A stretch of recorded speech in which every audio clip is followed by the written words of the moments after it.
न नाम सदृशम पुण्यम,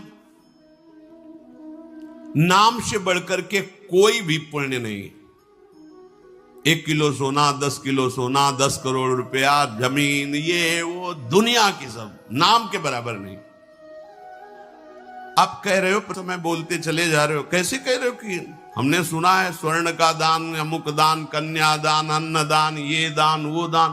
आप कह रहे हो कोई नहीं, तो प्रमाण से बात पुष्ट होती है। एक बार श्री सत्यभामा जी ने नारद जी के चरण पकड़े और कहा, प्रभु मेरे मन में एक बात है, पूछूं आपसे? उनका अवश्य पूछिए। बोले, जो बहुत प्राणों से भी अधिक प्रिय हो वो केवल हम ही को मिले, ऐसा कैसे हो सकता है? तो उनका शास्त्र प्रमाण है, जो प्रिय वस्तु हो उसे दान कर दो तो कई गुना बढ़ करके मिलती है। उन्होंने वस्तु शब्द बोला था।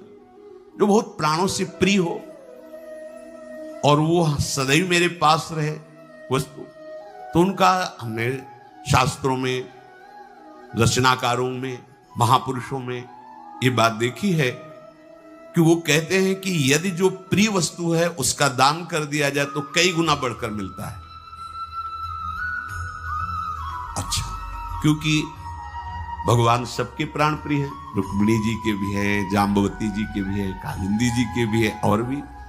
तो सत्यभामा जी को लगता था निरंतर मेरे पास मेरे प्राण प्रिय, सबको लगेगा।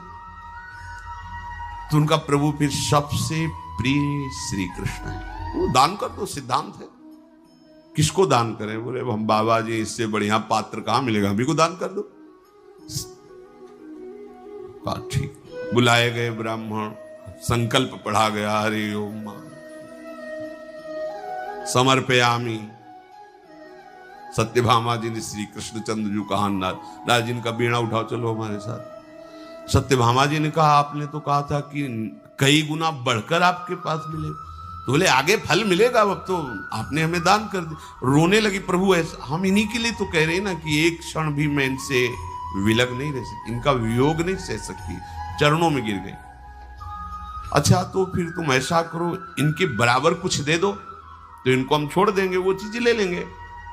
इनके बराबर एक श्री कृष्ण, क्या इतना संपत्ति, बोले एक श्री कृष्ण। अभी तराजू लाया, एक पल्ले में चढ़ाओ, जितनी संपत्ति कहोगे, द्वारिकाधीश की संपत्ति, वो मां पटरानिया है, कोई पूरा अधिकार है।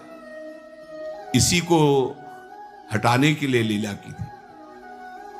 अब पूरा का पूरा सब, एक तरफ प्रभु, एक तरफ बड़ा तराजू करके स्वर्णाभूषण सब, रतन हीरा जवाहर। प्रभु की जो पटरानियां, उनके पास कोई कमी होगी?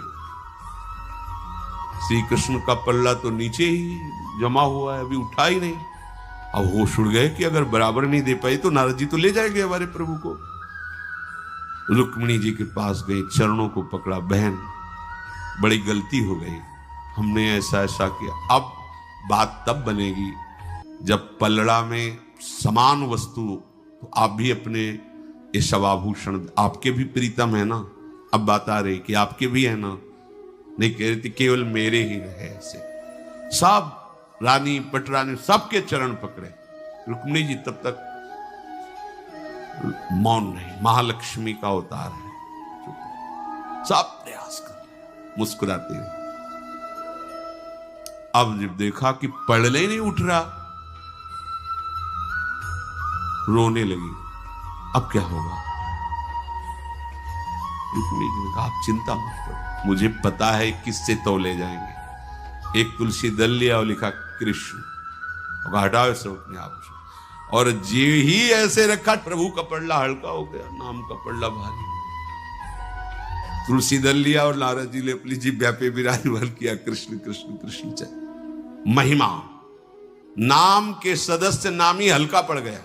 उस दिन सुना था, एक तरफ नामी है, एक तरफ नाम जापक है। कैसी अद्भुत महिमा नाम जापक की।